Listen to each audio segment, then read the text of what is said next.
Hi, good evening, everyone, and welcome to another edition of our Justice and Pieces guest speaker series.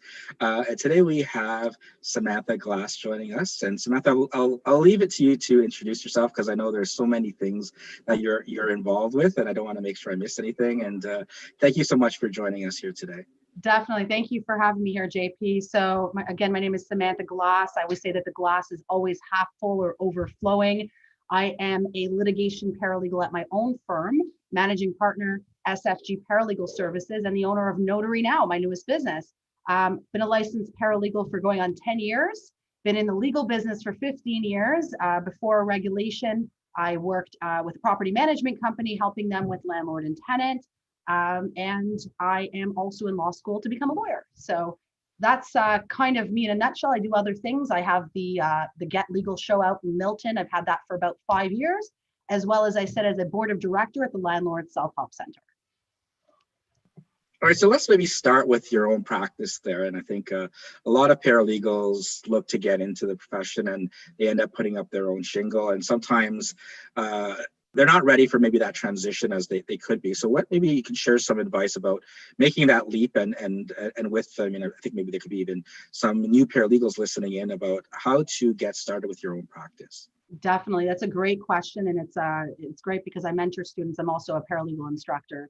I can tell you a little bit about my story, and that may help others out there in the profession. So when I was going to school, I went to night school for 3 years, part-time. I was working a full-time job, 4 a.m. to 1 p.m., and I had a newborn baby. So if you ask me when I slept, I couldn't tell you. I don't remember in those 3 years. I just remember studying hard, taking care of my son, and working to make money.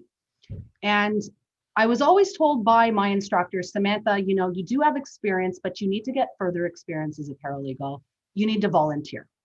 So I immediately took that advice. I heard that from my instructor, Paul Henry Shapiro, who's since passed. And he said to me, you know, find someone that you can mentor with and volunteer with now. This is an introduction to law.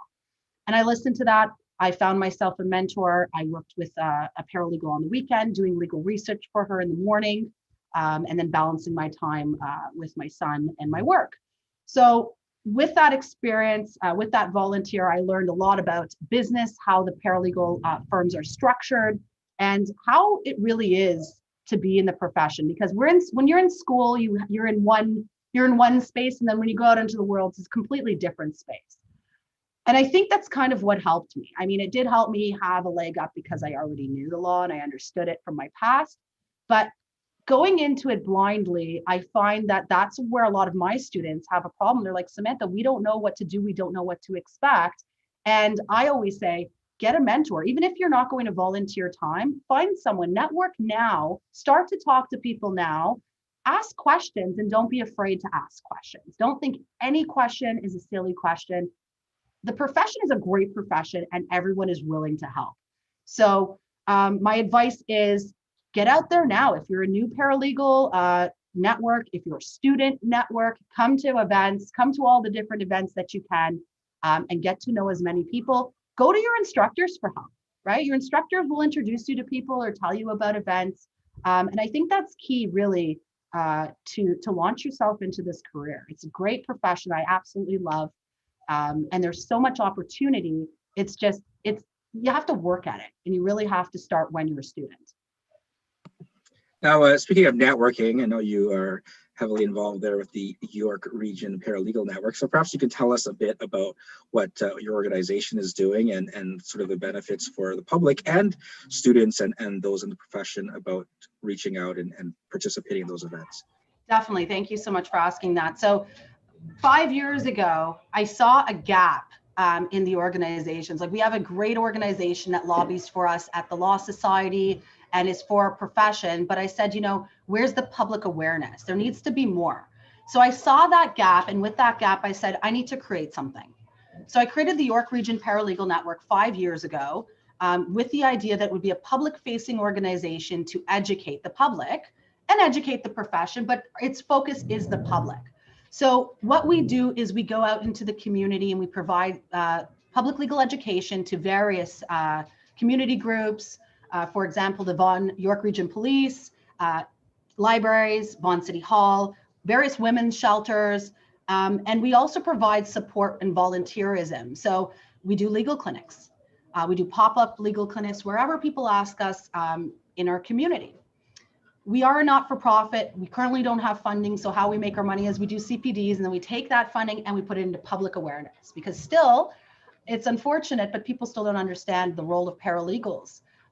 Sometimes we do some questionnaires out to the public and say to them, you know, what's a paralegal? And they're like, you mean Meghan Markle? And I'm like, no, but that doesn't make sense to me, because we're not brand new.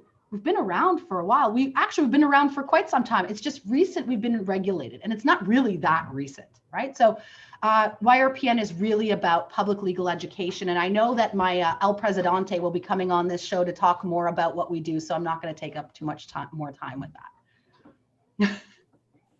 All right, so since you're also an instructor, and I know a lot of my students here will have some questions about what they're currently learning, and the first thing that's on the agenda for them is ethics. So some of them are in ethics right now, and certainly one of the things that's very important in the profession is once you complete it is that you don't run afoul of the law society with some of the rules that are there, and then the challenges, whether it's financial commitments or communication with clients. What have you found maybe in either your time in the profession or as an instructor in terms of guiding people on what the ethical responsibilities of us as licensees are? Definitely. So I also teach ethics. I'm going to say a couple things. You know, I find that a lot of students are afraid of the Law Society. I actually find a lot of paralegals are afraid of the Law Society. I'm not sure why, because I've heard the Law Society say in a couple of their presentations, we're not the big bad Law Society. They're not. They are there to protect the public, but they're also there to help us. And they offer so much programming to assist us that I really don't think that's negative at all. So I would say that read the rules, understand what the rules are. If you don't know, there is a hotline to call and ask Candace the questions, and she'll guide you to the rule or the interpretation of the rule to help you. I can say that sometimes I hear students saying like, oh, I'm helping my friend with a legal issue. That concerns me because, you know, there's rules about that. We cannot practice without a license. So if you're helping a friend, understand that you're helping a friend, that you are not taking payment from your friend and providing legal services. That is against our rules. Make sure you understand what those rules really say. If you don't know, that's what the instructors are there for. We're here to help you and guide you. Please ask us. Make the mistakes in school with us. Don't make the mistakes in the profession, because it could really come down on you heavily. I tell my students that once you're in practice, there could be liability on your shoulders if you're not following your rules, if you're negligent. You really, really need to deep dive into those rules to protect yourself, to protect the public, and to protect the profession as a whole. The other course that they're in right now is practice management. I know you talked a bit about setting up your own practice, but what are some of the do's and don'ts, maybe, or you can expand a bit more in terms of that? I mean, we don't necessarily teach as much of the business side as we ought to, I think. Even when I'm going back to my legal education and law school, that there was a lot focused on more of the theory and understanding the law and the practice, but not necessarily the business side as much as we may have liked to. So perhaps anything you can add to what you had said earlier to share with the students about practice management. Definitely. So for practice management, definitely there's things we have to do for the Law Society. We need to do things in a way that makes us comfortable and follow what the practice management guide says on the Law Society's website if you can. Do it to the best of your ability, because that will keep you organized. One thing that I teach my students, and that is really not taught, is marketing. Like, I'm huge into marketing. I'm huge into advertising, how we talk to people, how we network, how we build relationships. So what I see with some new licensees are always saying to me, Samantha, like, I'm having a really hard time keeping a consistent flow of clients. What do I do? And I say to them, show me your business plan, show me your marketing plan. And they're like, but I don't even know what that is, or I don't know how to do it, or I have it, but here it is, it's not very good. That's okay, but you have to have something. So I would say to people, there's employment hubs, there's Enterprise Toronto, there's other not-for-profits that assist with growing your business plan. and your marketing plan, I would say that if you don't have a plan, you're setting yourself up to fail. So hanging up the shingle and saying, oh, I'm a paralegal now, if I build it, they will come, that unfortunately doesn't work. If you have no connections and you have no plan, right, you've just set yourself up to fail. And look, I'm not going to say failing's bad, because that will teach you a lesson. I'm saying try to minimize the failures by planning properly the first time. And then if the plan doesn't work, go back to the plan and make amendments to the plan and try something more. But don't give up. Like I think that there's so many opportunities in this field. It's just a matter of that oftentimes people, they set the business aside. They focus more on the legal work. Okay, I have a file. What do I do with the file? That's what we're trained to do, but we definitely are not trained enough in, okay, how do we manage a file? How do we dock it? You know, what does it mean to have a proper retainer and have ID and have, you know, all our ducks in a row? You know, we talk about it, but we don't put it into practice enough in the school. And I think that everyone should ask questions about that. You know, practice management is also there for that. So are your instructors. Paralegals that are out there will mentor you. But my biggest thing is marketing. I look at the marketing plans. I'm like, guys, you're not getting clients because you don't have a plan, right? You don't network. You're not getting to know people and learning about what problems you can solve for them. So that's my perspective on that. And we brought up networking a couple of times here. So besides going to events like from OPA or the York Region Paralegal Network, what are other ways that students can better connect themselves with those in the industry? In the industry, well, all over social media, you can find paralegals. You can go to the Law Society free events. Right now, they're virtual, but the paralegal reception, when you get your license, you go to the reception. I know there's one coming up virtually, but getting out there and getting to know people, going to mooting competitions. There's a mooting competition coming up. Even Osgood Hall, they hold a mooting competition. Connecting with people on LinkedIn and coming at the connection from a place of, I want to get to know you, not I'm a paralegal, give me work. So there's tons of ways to connect, and look for your lawyer friends out there. There's tons of lawyers that are paralegal friendly, that some don't know how to use a paralegal. They don't understand, okay, how can I bring a paralegal and give them work? You can tell them how, right? So there's a lot of opportunity in that space. And also outside of the profession, there's so much opportunity. We just don't tap into it. So I don't know. I would suggest getting out there. If you love a specific area of law, let's say you love, I don't know, landlord and tenant, and you love to help landlords, join a landlord organization. Come to the landlord self-help center events, things like that. Yeah. I think you also have a unique perspective here about, I think you're both studying right now online and instructing online. So a lot of the questions I get of late is how to succeed in this sort of COVID-19 Zoom, Microsoft Teams online era, where it's not exactly the same as being in person in a classroom. Now, I mean, at least in your perspective, you're able to be in a class millions of miles away, potentially there, right? But maybe not millions, but thousands at least, and kilometers, since we're in Canada. But how have you? What advice can you offer for students specifically in succeeding in the remote environment? Yeah, I would say a lot of it comes down to this. I have one of these. I have my Nexters as well, not just on my phone. I find that, a lot of people are zoomed out. They don't want to be online. Like I was talking to my friend who has her kids doing virtual studies, and she's just like, I don't want to talk to a teacher on Zoom. I want to go on the phone. And I can understand how students would feel. I would say make sure that you put things into your day that don't involve online. Pick up a phone, talk to your friends on the phone. I love the school that I'm in because I have physical books that I don't have to necessarily be online because I don't want to read on a screen. So I take those breaks out of my day. I plan my day where I'm not always sitting in front of a computer, and I do other things so that I can really balance not just what I'm doing, but also from a personal development perspective. I need to make sure that I take care of myself first. If I'm good inside and I'm good in my mind, then I can definitely help as many people as possible. And that's what I was talking about, being resilient for myself and resilient for others. If I'm not okay, how am I expected to help someone else? So for the students out there, I understand that it's hard to do virtual learning. It's some people were struggling. Some of my students were saying that to me, Sam, it's not easy. We want to see you in person. And I say, look, we'll meet in person after COVID. For now, let's just keep it fun. Let's keep it light.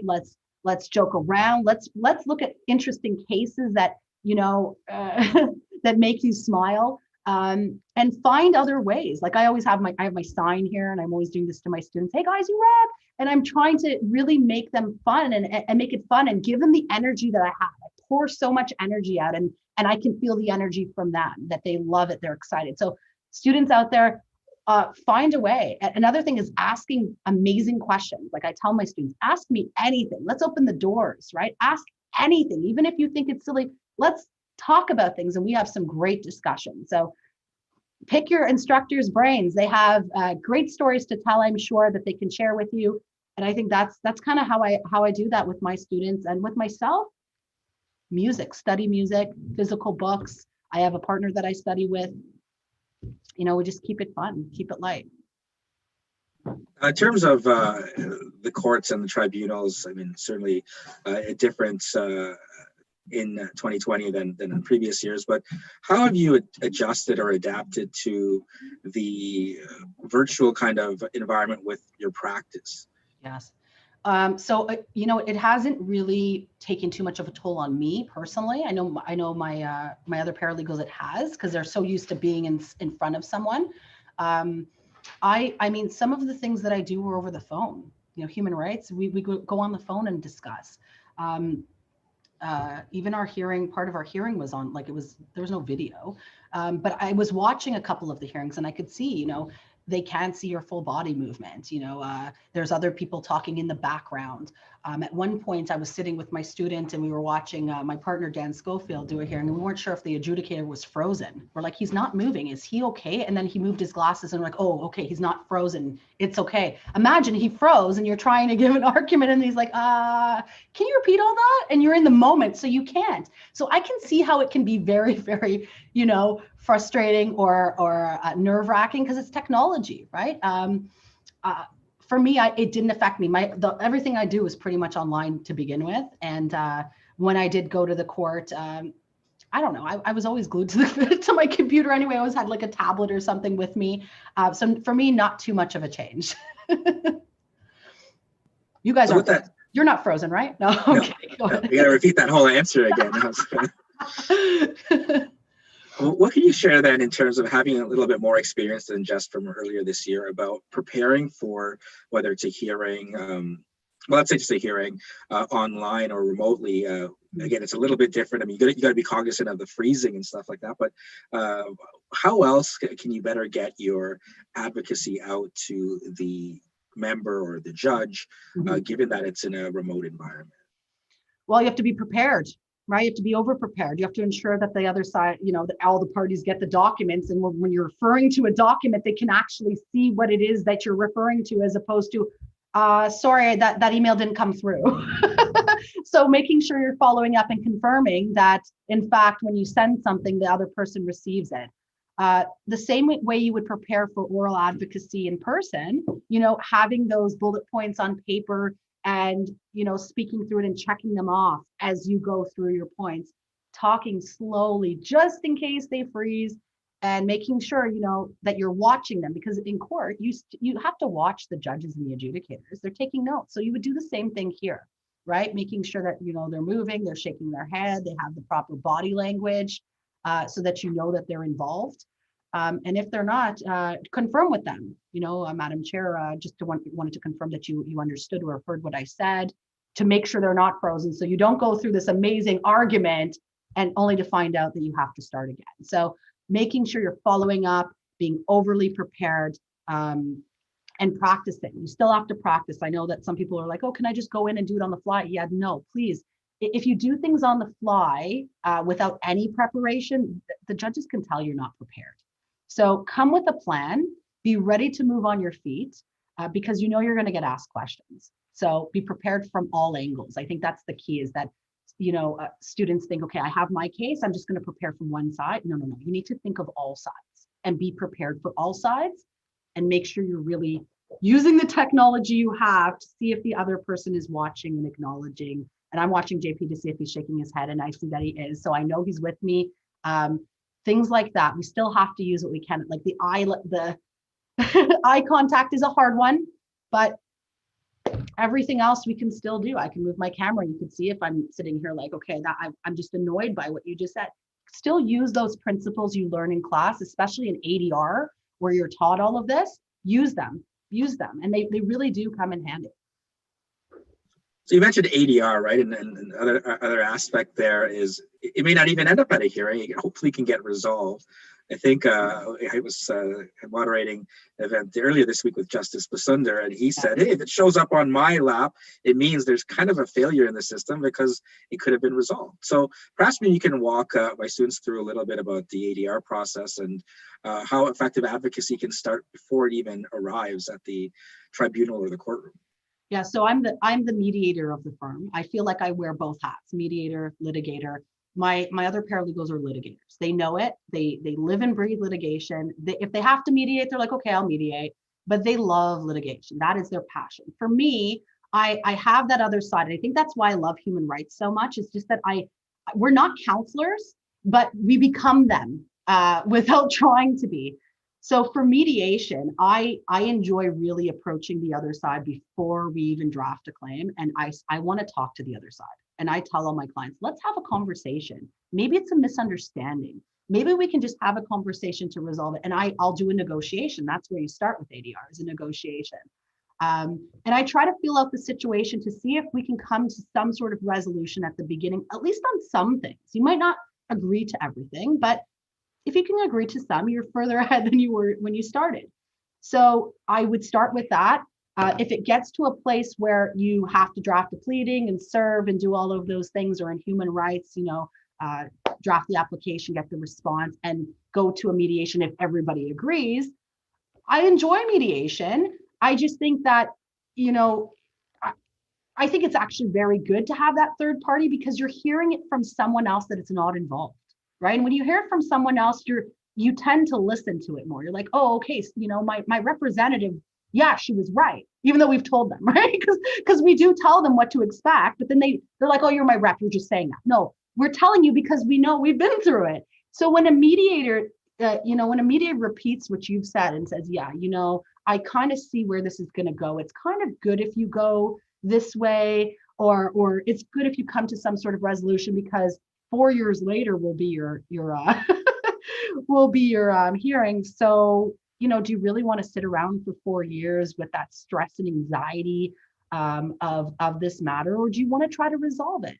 So I like that, but sometimes the mediation doesn't work and we end back up in negotiation while we wait for the hearing day. So we're constantly using ADR all the time. And it's one of my favorite courses to teach. I love it. All my ADR students, they'll tell you, they're like, oh, Samantha with her stories. I just know that we have so much ability in this area of law that we have so much ability using ADR as paralegals, even as lawyers, but we don't use it enough. A lot of paralegals don't know about the ADR Institute. They don't understand that it exists. They don't understand that there's a family law mediation certificate, that you can really become a third-party mediator. So I would suggest to those that love mediation to check it out. Also check out Helen Lightstone. She's one of the paralegals that's a mediator out there that she did an amazing presentation for us at YRPN with her passion of photography and how it relates to mediation. I was like, whoa, I've never seen anything like that. So everyone check out mediation, check out Helen Lightstone. It really, really can help your clients heavily, and your clients will thank you. I mean, it's highly emotional, but you know what? It's a great way to resolve things. It really, really is. Yeah. I guess I should plug that Helen is also coming in next week. I feel that we've just poached all the. So we have to thank you, the York Region Paralegal Network. I feel like 4 or 5 of the speakers in the next couple of weeks are right from your event there from last month. So kudos to that and much appreciated. That's amazing. Yeah, great. They're amazing people, and they're honestly, we picked speakers really because of their stories. And I hope, Helen, you should ask her about her photography. It's amazing. Absolutely amazing. Now, part of that, I mean, maybe we could talk is about the education to the public aspect, right? And certainly in access to justice as well. That I know earlier this week was the deadline for family law, for example, in terms of the calls to submissions for the Law Society. What do you think the paralegal industry as a whole can do better as, whether it's, there's a lot of pieces there, whether it's the Law Society itself and the benchers, or the Ontario Paralegal Association, or individual paralegals, about getting the message that paralegals are here to provide access to justice and assistance. And, we're not the Meghan Markles, because we can actually represent you, and we're not here to provide support and role. Because I know obviously in the United States, and I've brought in U.S. attorneys here, and I have to always explain that the paralegals here actually can take on cases. But what do you think needs to be done to kind of further clarify that to the general public? Well, let's start internally first. Let's make sure that the paralegals know what a paralegal is and what we can do. So it's interesting. I was telling my high school student earlier, I said, I did an exercise with 12 placement students that I had from Sheridan College. And I asked them this question: before you guys became a paralegal, what did you think a paralegal was? And they gave me all these answers that didn't describe what a paralegal actually does. So I would say, you need to, as paralegals, know what you can do, know your scope, because I don't think a lot of us know that we have a lot that we can do. How many boards, and I'll ask the question, and if there's comments that go on the YouTube, below the YouTube channel, I'll come back, but how many boards, tribunals, and commissions in Ontario do you think we can represent in front of, or can represent in writing? Think about that question. I had students say 10. I would like to know from the audience what they think. So that's the first thing. Know what you can do, okay? From a public perspective, once we know what we can do, then we can start talking to the public about what we can do. So join an organization. I know our organization always accepts volunteers and public speakers to go out and talk to the public about various areas of law. And we, with our community partners, we always set up schedules. So we've gone out, we've talked about landlord and tenant, dog owners liability, Child Family Service Review Board.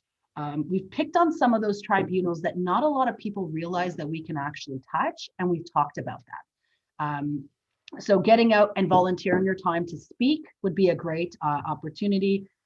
Getting out there, and if it's an individual, putting out things on the internet that say, what do you think a paralegal is? I do a trivia.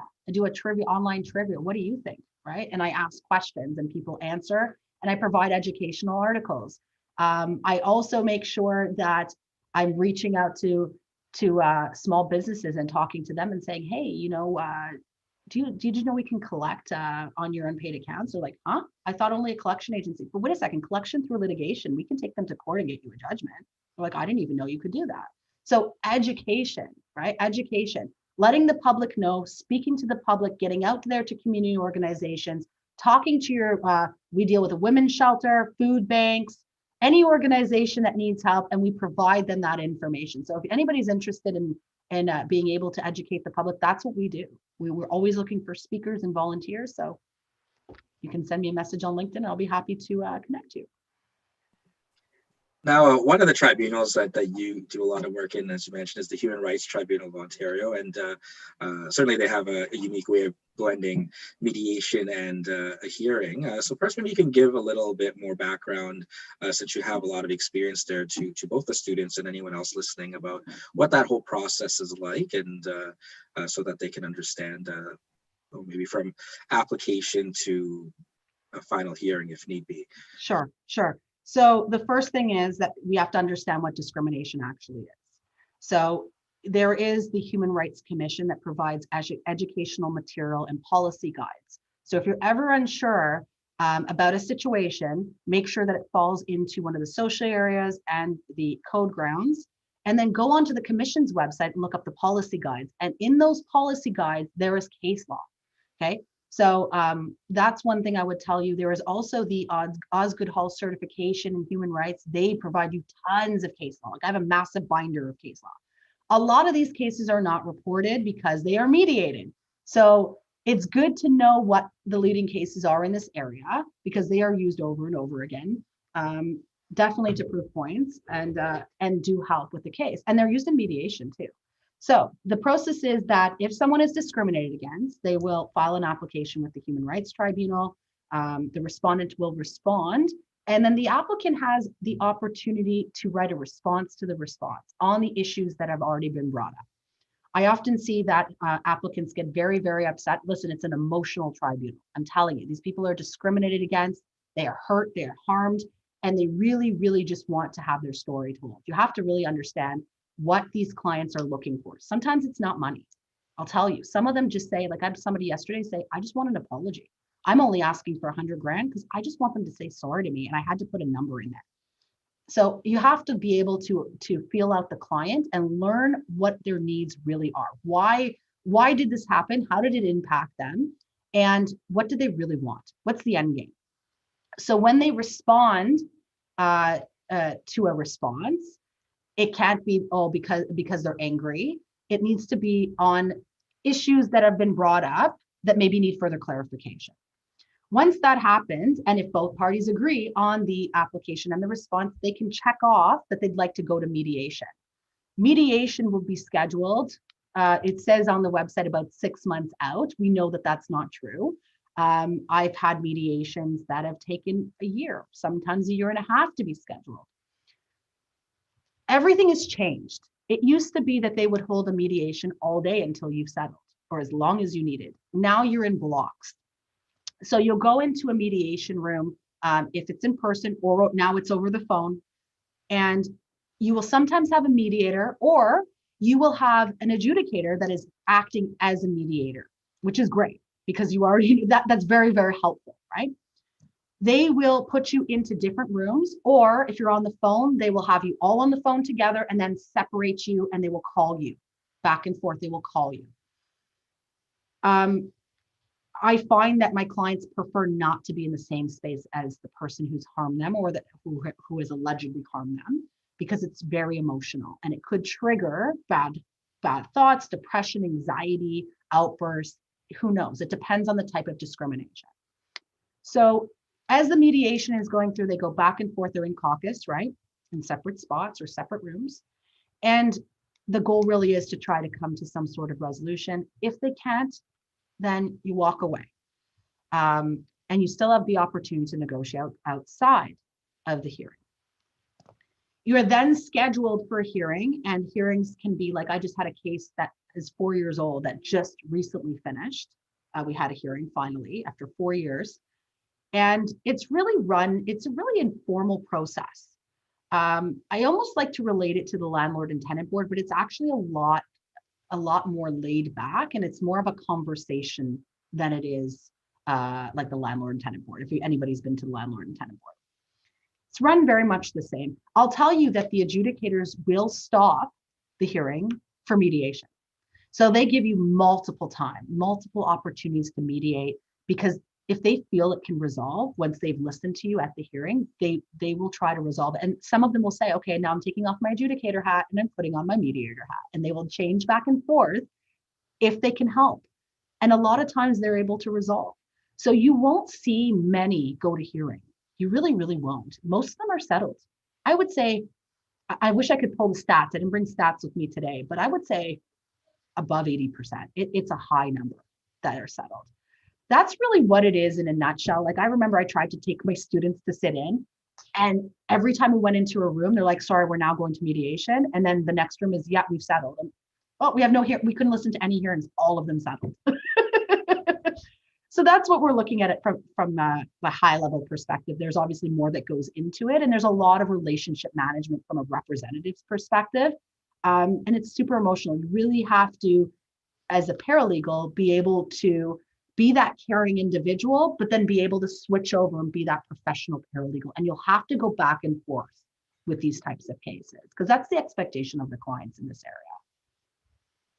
Yeah, I think that I had the same experience. We went to the Human Rights Tribunal. There's nothing here. So then we'd keep walking down the road to maybe get to Osgood, to see the Court of Appeal, or Old City Hall instead.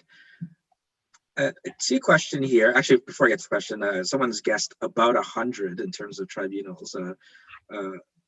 Higher. Keep going. Keep guessing. It's higher. Keep guessing. Higher than 100 there. So let me get the question here. So in terms of, you mentioned you're currently in law school there. What brought about the decision to kind of go further with your education to get a law degree? So 10 years ago, actually it's over 10 years ago that I got my license as a paralegal. I was like so super ambitious. I'm like, I'm going to go to law school. Like it's just one of those things. Tomorrow I'm just going to go to law school for fun. And so I started law school 10 years ago. And I was talking to a mentor. One of my mentors was an adjudicator. And he said to me, Samantha, what is it that you really want to do? Like you became a paralegal. And he knew that I became a paralegal because I'm like, I want to help the everyday person. I really came into this business to help landlords because my parents are investors. So that's why I came into this. I was also discriminated against, and I wanted to help people in the human rights sector because of that. But when I was talking to my mentor, he said, well, what do you want to do? And I was already in school, and I said to him, I really would like to be an adjudicator, or I'd like to be like a JP or something. That's kind of where I'd like to be. I can see myself in those positions. And he said, okay, so do you understand the process? Have you looked at SOAR, right? The Society for Adjudicators, SOAR, or have you talked to other people that are adjudicators other than myself, obviously, or that individual or JPs? And I said, not really, because you need to investigate further and then make a decision, because you actually don't need to go to law school to do these things. I said, I did not know that. That's kind of why I just jumped into it, because I'm like, I know what I'm going to do. I'm going to do this, and I'll get my degree. And I was just doing it, for just going through the motions, because I love law so much that I'm like, I'll just go with it. So I stopped going to school, and I decided to focus 100% on my practice and grow my practice. And look, we're at 7 paralegals later. I'm planning to grow it larger, and decided to teach, decided to open YRPN and Notary Now and all these other things that I do.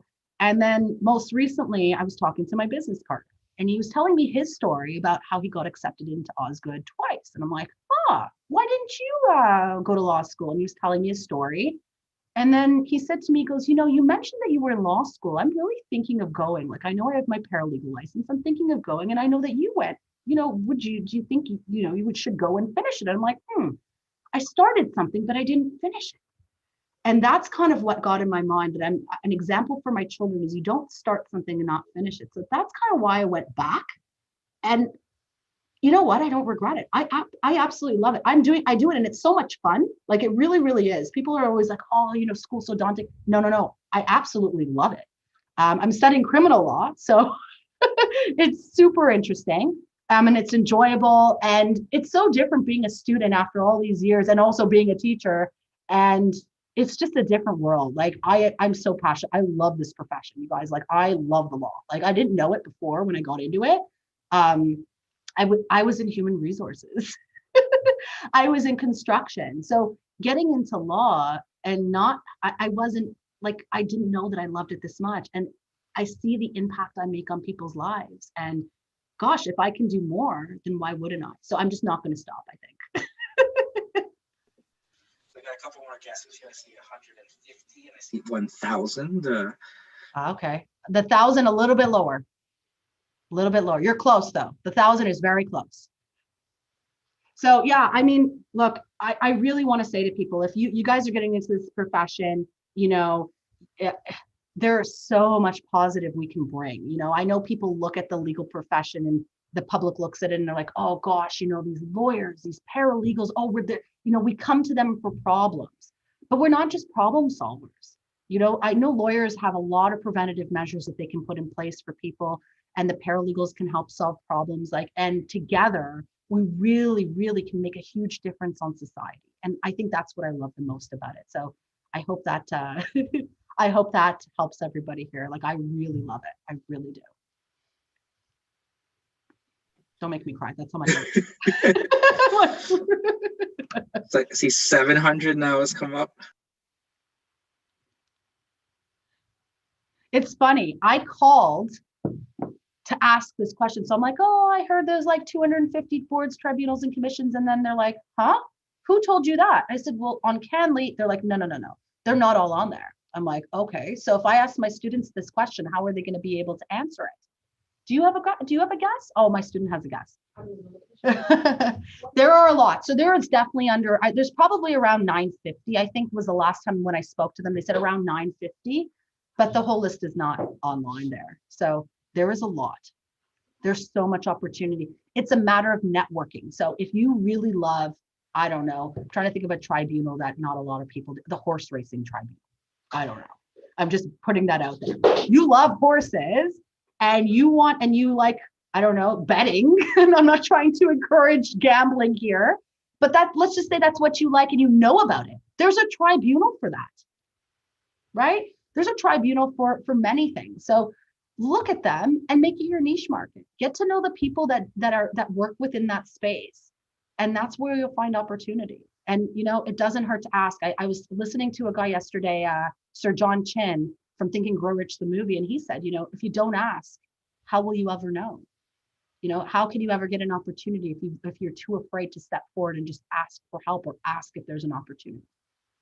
So thanks, John. So you also have a number of, just looking at the time here, but a number of other interesting side projects that you're involved with. Perhaps maybe you can shed a little bit more light about some of the other things you can do besides finding your special tribunal and focusing in on that area and starting your practice we've talked about. But what are some ways you can supplement your income potential, let's say, as a paralegal with other aspects of the business? So I think what you're referring to, I think this is where you're leading me to. Are you leading to this? Notary? Yes, notary, there's that part. Yeah. So you can be a notary, you can be an instructor, you can teach the law. If you love to help others, teaching is great. I mean, there's obviously credentials you have to have in order to do this, but I'm so passionate about it. I love teaching. I love mentoring, so definitely can find that. Working at not-for-profits. There's a lot of jobs that if you're looking for a job, not just looking at law firms, but looking at organizations that, you wouldn't even think that would have a legal component to it. Some businesses need internal collections. They need an internal paralegal or lawyer, and sometimes they don't know. And they'll outsource, but they have so much of it that they need help. So teaching, educating, notary, I'm just trying to think of other things you can do. I mean, for me, I do a lot of different things. I talk, I do lectures. I lecture to different businesses and I get paid for that.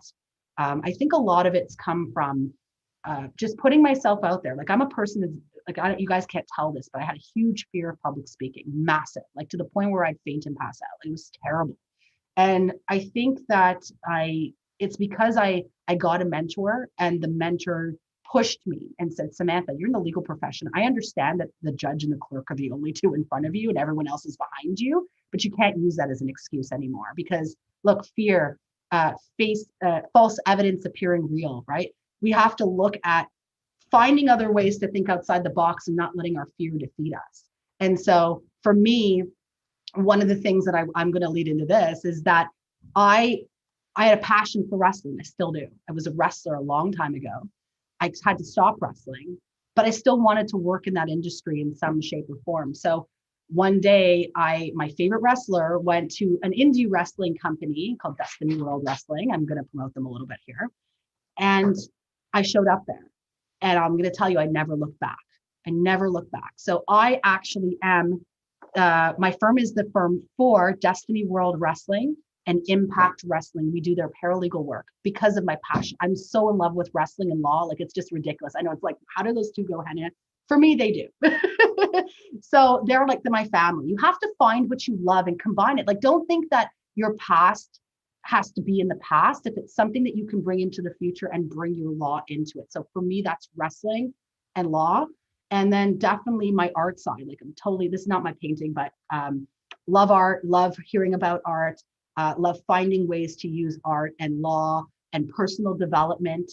And with that, I also have a show. So I have personal development in the PM where I train and teach people about how they should continue to develop themselves from the inside out. So there's so many things that I do, but there's a purpose behind everything I do that links back to the law and growing myself as a person, helping others grow themselves.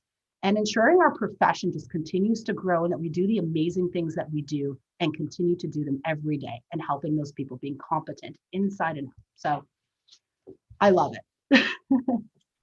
I also had to take off my Bret Hart socks to come down here for the interview there. But so I can show you their Puma.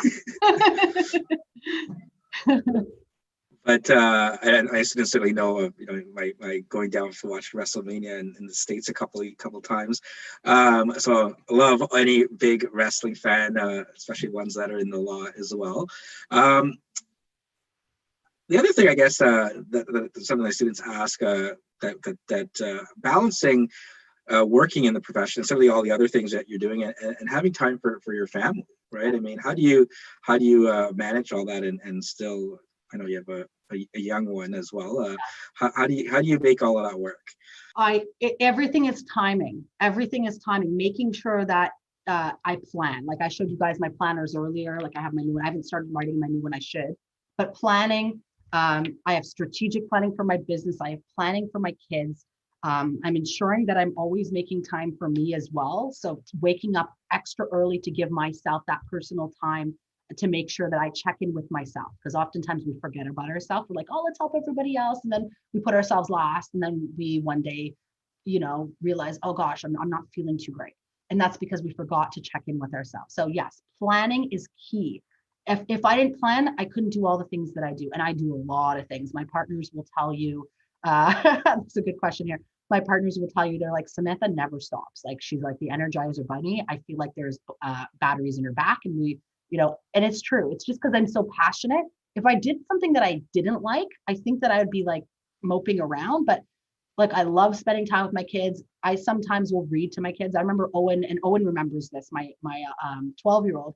He used to say to me, Mommy, he said to me the other day, Mommy, I remember you reading your law textbooks to me. He goes, I think I want to be a lawyer.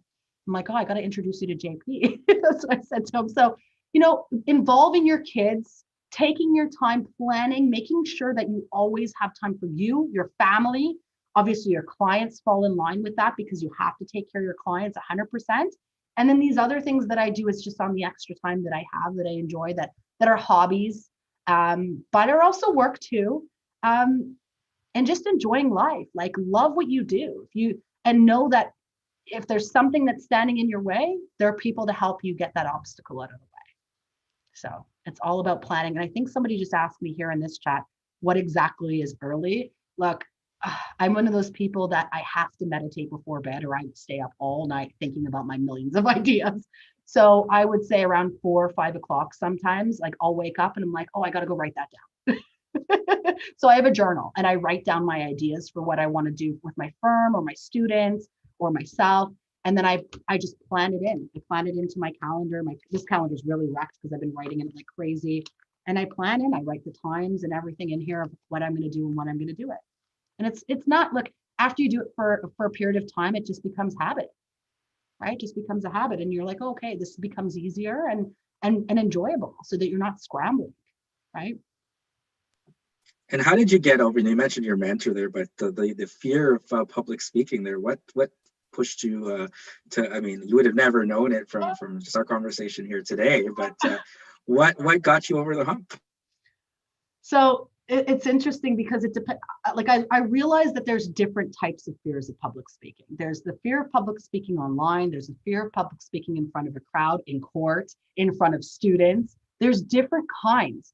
And my fear was between the online and being on a stage in front of people. Those are the two that I was just like, I can't do this. Like, I'm done, right?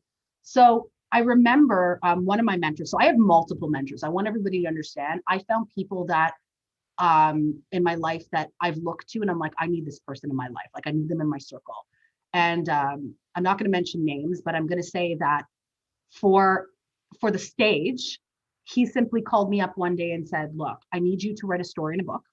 I need you to tell your story about business and success. And I said, okay. So I'm like, okay, where's this going? And he goes, well, next week I need you to be on the stage and talk about that story. I'm like, yeah, no, I'm not doing that. I'm like, you're kidding. I'm just not. He goes, no, you're doing it. Like you have no choice. You need to do it. So I thought about it for days and I couldn't say no because my mentor always said that the key is to always show up. If you don't show up, then you won't go up, right?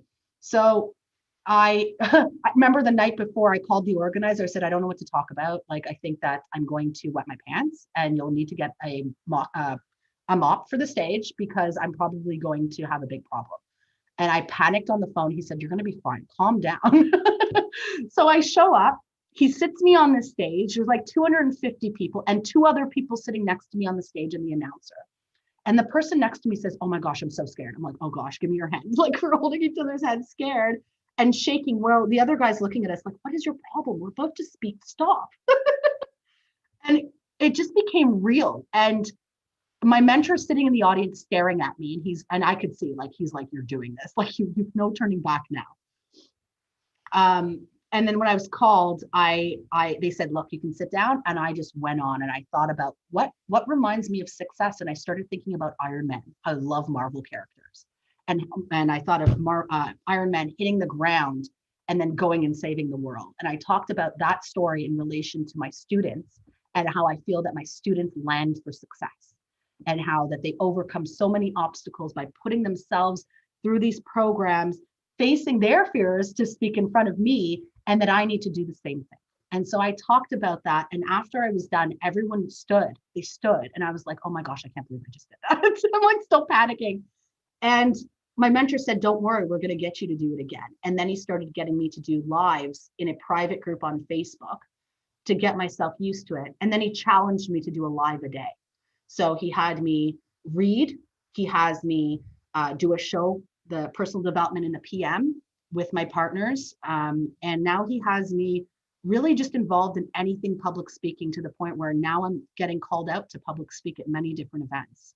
I never thought I would be there. I'll be honest with you. I never in a million years.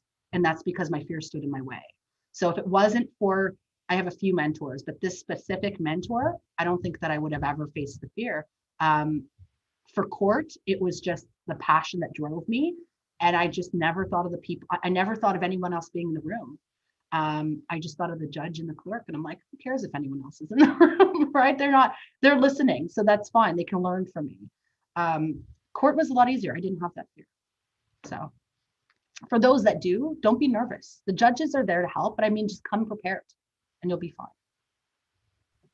Perfect. So thank you so much, Samantha, for taking the time and joining us here today. It's very enjoyable talking to you. And think, certainly you rock. I was trying to make a sign, didn't have time there, but Okay. got my 3-year-old to do it or something. But any final words of advice for my students and anyone else listening in here about getting into the profession and succeeding in the profession, or anything else you want to add?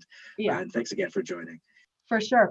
Thank you for having me. Again, I just think that it's really important that people understand, get yourself a mentor in the profession and out. Like I said, I have a mentor in the profession. I have a few mentors in the profession. I also have a few outside of the profession that know nothing about law.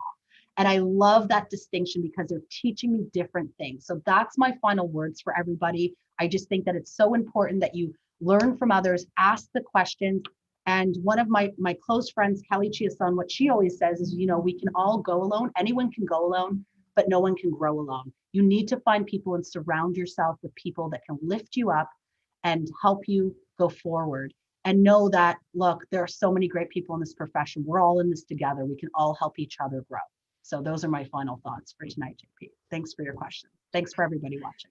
Thank you again, Samantha, and thank you everyone for joining us today, and wish you all the best in your many different avenues and your practice and your teaching. I'm sure your students, at least the one that's there, is definitely enjoying.